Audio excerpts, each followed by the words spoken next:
ರಾಜ್ಯದ ರೈತರಿಗೆ ಮುಖ್ಯಮಂತ್ರಿ ಗುಡ್ ನ್ಯೂಸ್. ಅವಧಿಗೂ ಮುನ್ನ ಲೋನನ ಕಟ್ಟಿದ್ರೆ ಬಡ್ಡಿ ಮನ್ನಾ. ಸಂಸತ್ಗೆ ಸ್ಮೋಕ್ ಬಾಂಬ್ ಪ್ರಕರಣದ ತನಿಖೆ ಚುರುಕು. ಪ್ರಕರಣದ ಮಾಸ್ಟರ್ ಮೈಂಡ್ ಪೊಲೀಸರಿಗೆ ಶರಣು. ಒಂದಲ್ಲ ಎರಡನೇ ಬಾರಿಗೆ ಸಂಸತ್ ದಾಳಿಗೆ ಯತ್ನ. ಪೊಲೀಸರ ಮುಂದೆ ಸತ್ಯವನ್ನ ಬಾಯ್ಬಿಟ್ಟ ಲಲಿತ್ ಝಾ. ಮೈಸೂರಿನ ನಿವಾಸದ ಮನೋರಂಜನ್ ರೂಮ್ ಸೀಸ್. ಕರಾವಳಿಯಲ್ಲಿ ಮತ್ತೆ ಶುರುವಾಯಿತು ಧರ್ಮ ದಂಗಲ್.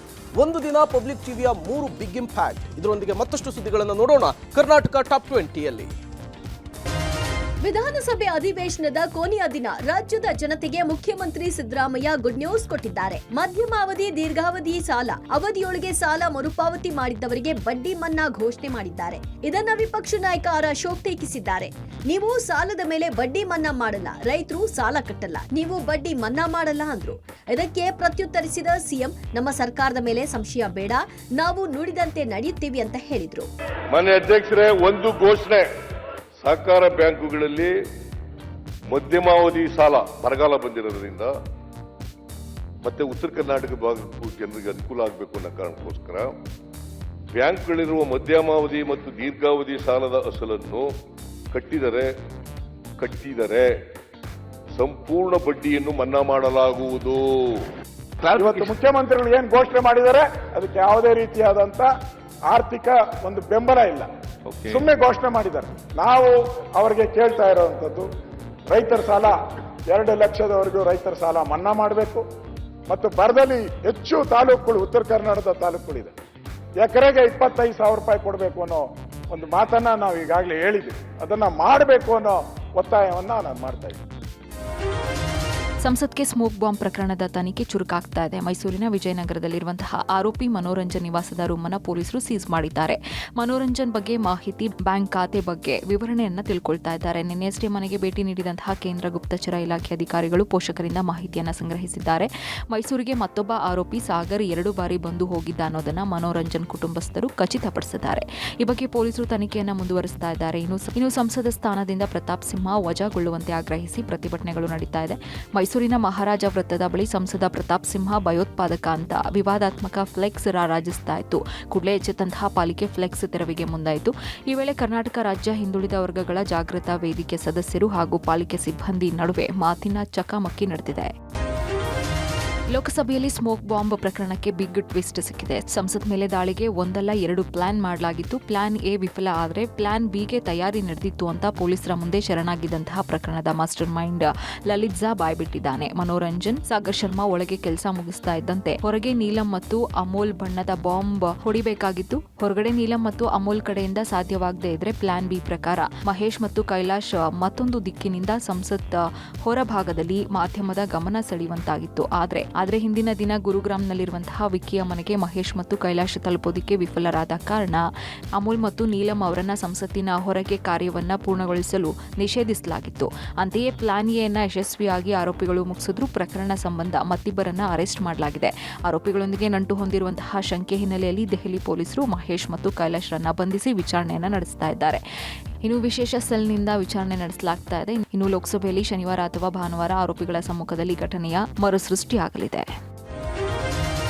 ರಾಜ್ಯದಲ್ಲಿ ಕಾಂಗ್ರೆಸ್ ಬಿಜೆಪಿ ಮಧ್ಯೆ ಮತ್ತೆ ಟಿಪ್ಪು ಫೈಟ್ ಜೋರಾಗಿದೆ. ರಾಜ್ಯದ 4 ಏರ್ಪೋರ್ಟ್ಗಳಿಗೆ ನಾಮಕರಣ ಮಾಡುವ ನಿರ್ಣಯವನ್ನ ನಿನ್ನೆ ವಿಧಾನಸಭೆ ಅಂಗೀಕರಿಸಿದೆ. ವಿಜಯಪುರ ವಿಮಾನ ನಿಲ್ದಾಣಕ್ಕೆ ಜಗಜ್ಯೋತಿ ಬಸವೇಶ್ವರ ಹೆಸರನ್ನ, ಶಿವಮೊಗ್ಗ ವಿಮಾನ ನಿಲ್ದಾಣಕ್ಕೆ ರಾಷ್ಟ್ರಕವಿ ಕುವೆಂಪು ಹೆಸರನ್ನ, ಬೆಳಗಾವಿ ವಿಮಾನ ನಿಲ್ದಾಣಕ್ಕೆ ಕಿತ್ತೂರು ರಾಣಿ ಚೆನ್ನಮ್ಮ ಹೆಸರನ್ನ ಮತ್ತು ಹುಬ್ಬಳ್ಳಿ ವಿಮಾನ ನಿಲ್ದಾಣಕ್ಕೆ ಕ್ರಾಂತಿವೀರ ಸಂಗೊಳ್ಳಿ ರಾಯಣ್ಣ ಹೆಸರನ್ನಿಡಬೇಕು ಅಂತ ಕೇಂದ್ರಕ್ಕೆ ಶಿಫಾರಸು ಮಾಡಲು ತೀರ್ಮಾನಿಸಲಾಯಿತು. ಹುಬ್ಬಳ್ಳಿ ಧಾರವಾಡ ಪೂರ್ವ ಕ್ಷೇತ್ರದ ಕಾಂಗ್ರೆಸ್ ಶಾಸಕ ಪ್ರಸಾದ್ ಅಬ್ಬಯ್ಯ ಮೈಸೂರು ಏರ್ಪೋರ್ಟ್ಗೆ ಟಿಪ್ಪು ಹೆಸರಿಡಬೇಕು ಅಂತ ಆಗ್ರಹಿಸಿದ್ರು. ಇದಕ್ಕೆ ಬಿಜೆಪಿಯವರು ತಗಾದೆ ತೆಗೆದ್ರು. ಈ ಹಿಂದೆ ಟಿಪ್ಪು ಎಕ್ಸ್ಪ್ರೆಸ್ ಟ್ರೈನ್ ಹೆಸರು ಬಿಜೆಪಿ ಬದಲಿಸಿತ್ತು. ಈಗ ಇದಕ್ಕೆ ಕೌಂಟರ್ ನೀಡಲು ಕಾಂಗ್ರೆಸ್ ಏರ್ಪೋರ್ಟ್ ಹೆಸರು ಬದಲಾಯಿಸುವ ಸಾಧ್ಯತೆ ಇದೆ. ಮೈಸೂರು ಏರ್ಪೋರ್ಟ್ಗೆ ಟಿಪ್ಪು ಸುಲ್ತಾನರ ಒಂದು ಹೆಸರನ್ನು ಇಡಬೇಕು ಅಂತೇಳಿ ನಾನು ಪ್ರಸ್ತಾಪ ಮಾಡಿದೆ.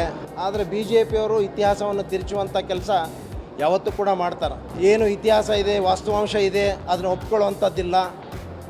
ಹೀಗಾಗಿ ಅವರು ಅದನ್ನು ಅಪೋಸ್ ಮಾಡುವಂಥದ್ದು ಅದು ಕಾಮನ್. ಕೆಲವರು ಇನ್ನೂ ಟಿಪ್ಪು ಹುಟ್ಟಿದವರಂಗೆ ಆಡ್ತಾ ಇದ್ದಾರೆ ನಮ್ಮ ದೇಶದಲ್ಲಿ.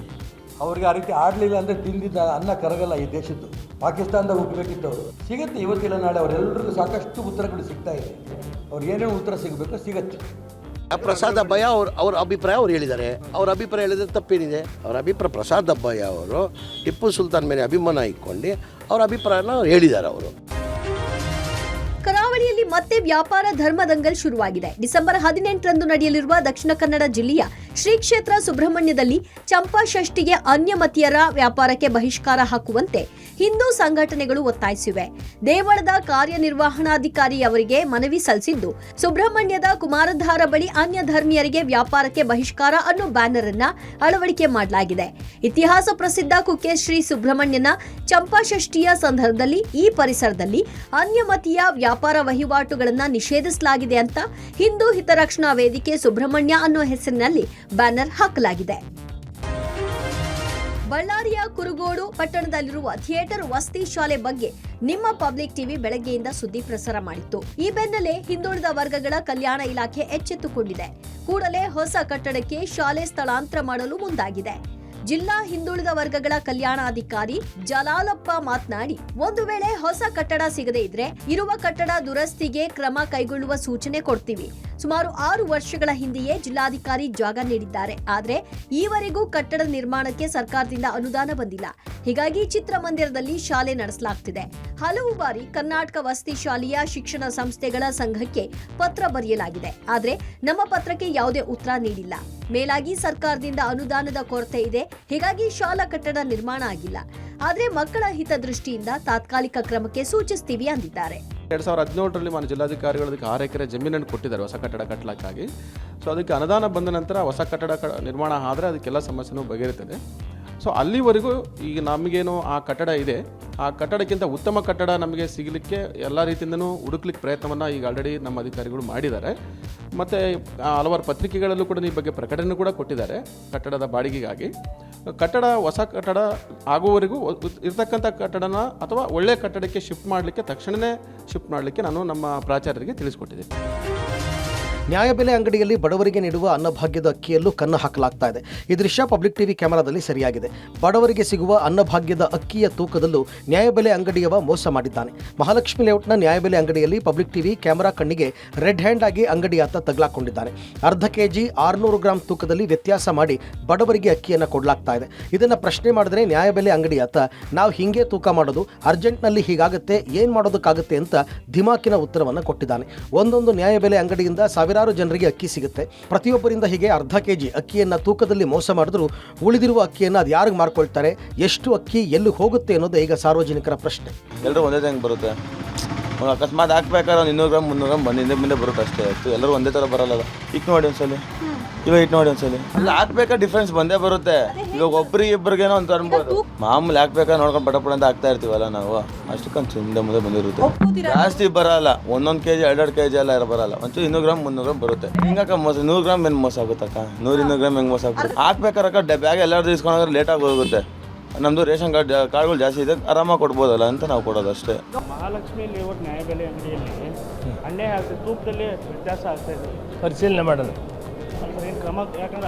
ಕ್ರಮ ಶಿಸ್ತಾಗಿ ತಗೊಳ್ಳೋಣ. ವಿಚಾರ ಸೆಷನ್ನಲ್ಲಿ ಇದ್ದೀವಿ, ವಿಚಾರ ಮಾಡಿ ಕ್ರಮ ತಗೊಳ್ತೀವಿ. Thank you. ಬಿಬಿಎಂಪಿಯ ಮತ್ತೊಂದು ಮಹಾ ಎಡವಟ್ಟು ಬಯಲಾಗಿದೆ. ಕಳಪೆ ಕಾಮಗಾರಿಯಿಂದ ನಿನ್ನೆ ಸಂಜೆ ಮಹಾಲಕ್ಷ್ಮಿ ಲೇಔಟ್ ಅಶೋಕಪುರ ಮುಖ್ಯ ರಸ್ತೆಯಲ್ಲಿ ಹಾಕಿದ್ದ ಡಾಂಬರ್ ಕಿತ್ತು ಬಂದಿದೆ. ರಸ್ತೆಯ ಮಧ್ಯಭಾಗದಲ್ಲೇ ಡಾಂಬರ್ ಕಿತ್ತು ಬರ್ತಾ ಇದ್ದು ಸ್ಥಳೀಯರು ರೊಚ್ಚಿಗೆದ್ದಿದ್ದಾರೆ. ಇನ್ನು ಪಬ್ಲಿಕ್ ಟಿವಿ ಸ್ಥಳಕ್ಕೆ ಬಂದ ಕೂಡಲೇ ಬಿಬಿಎಂಪಿ ಇಂಜಿನಿಯರ್ ಕೂಡಲೇ ಓಡೋಡಿ ಬಂದಿದ್ದಾರೆ. ಕಳಪೆ ಕಾಮಗಾರಿಯನ್ನು ಒಪ್ಪಿಕೊಂಡಿದ್ದಾರೆ. ಕಳಪೆ ಅನ್ನೋದು ಗೊತ್ತಾದ ಬಳಿಕ ಕಾಮಗಾರಿಯನ್ನು ನಿಲ್ಲಿಸಿದ್ದೀವಿ, ಈಗಿರೋ ಡಾಂಬರಿನ ಮೇಲೆ ಮತ್ತೊಂದು ಲೇಯರ್ ಹಾಕ್ತೀವಿ, ಲ್ಯಾಬ್ ಪರೀಕ್ಷೆಯಲ್ಲಿ ಕಳಪೆ ಆದರೆ ಕ್ರಮ ತೆಗೆದುಕೊಳ್ತೀವಿ ಅಂತ ಪಬ್ಲಿಕ್ ಟಿವಿಗೆ ಬಿಬಿಎಂಪಿ ಎಇ ರಂಗನಾಥ್ ಹೇಳಿಕೆ ಕೊಟ್ಟಿದ್ದಾರೆ. ಕೆಲಸ ಇಲ್ಲಿ ಮಾಡ್ತಾ ಇದೀವಿ, ಇನ್ನು ಸ್ಟಾರ್ಟ್ ಮಾಡಿಸಿದೀವಿ, ಅದಕ್ಕೆ ಕೆಲಸ ನಿಲ್ಲಿಸಿ ಎಲ್ಲ ಚೆಕ್ ಮಾಡಿಸ್ತಾ ಇದೀವಿ. ಇಲ್ಲ ಇವಾಗ ಎಲ್ಲ ಇನ್ನೊಂದ್ಸರಿ ಎಲ್ಲ ಮಾಡ್ತಾ ಇದೀವಿ. ಈಗ ನೋಡ್ತಾ ಇದೀವಲ್ಲ, ಇಲ್ಲ ಚೆಕ್ ಮಾಡಿಸ್ತಾ ಇದೀವಿ, ಈಗ ನೋಡ್ತಾ ಇದೀವಿ. ಈಗ ಈ ಕೆಲಸ ಏನು ಮುಗ್ದಿಲ್ಲ, ಯಾರು ತೋರಿಸ್ಕೊಟ್ಟಿಲ್ಲ. ಇದು ನೆನ್ನೆ ಸ್ಟಾರ್ಟ್ ಮಾಡಿದ್ವಿ, ಇದು ಪ್ರಾಬ್ಲಮ್ ಇದ್ದದ್ದು ನೆನ್ನೆ ಮಧ್ಯಾಹ್ನ ಕೆಲಸ ನಿಲ್ಲಿಸಿದ್ವಿ. ಈಗ ಚೆಕ್ ಮಾಡಿಸ್ಬಿಟ್ಟು ಸರಿ ಇಲ್ಲ ಅಂದರೆ ಇನ್ನೊಂದು ಲೇಯರ್ ಹಾಕ್ಸ್ತೀವಿ, ಸರಿ ಇದ್ರೆ ಮಾತ್ರ ಕಂಟಿನ್ಯೂ ಮಾಡ್ತೀವಿ ಅಷ್ಟೇ. ಕೆಲಸ ಇದು ನಮಗೆ ಡೌಟ್ ಇತ್ತು, ಹಂಗಾಗಿ ಸ್ಟಾಪ್ ಮಾಡಿಸಿದ್ವಿ. ಕಳಪೆ ಕಾಮಗಾರಿ ಅಂದರೆ ಈಗ ಕಾಂಟ್ರಾಕ್ಟರ್ದು ಇರ್ತದೆ, ಇಲ್ಲಿ ನಾವು ಚೆಕ್ ಮಾಡ್ಕೊಬೇಕಾಯ್ತು, ಅದಕ್ಕೆ ಚೆಕಿಂಗ್ ಕರೆಸಿದ್ದೀನಿ. ಈಗ ನೆನ್ನೆ ಡೌಟ್ ಇದ್ದಕ್ಕೆ ಕೆಲಸ ಸ್ಟಾಪ್ ಮಾಡಿಸಿದ್ವಿ. ಈಗ ಅದನ್ನು ಚೆಕ್ ಮಾಡಿಸ್ಬಿಟ್ಟು ಲ್ಯಾಬಲ್ಲಿ ಚೆಕ್ ಮಾಡಿಸ್ತಾ ಇದ್ದೀವಿ. ಚೆಕ್ ಮಾಡಿಸಿ ಸರಿ ಇಲ್ಲ ಅಂದರೆ ಇನ್ನೊಂದು ಸರಿ ಹಾಕ್ಸ್ತೀವಿ.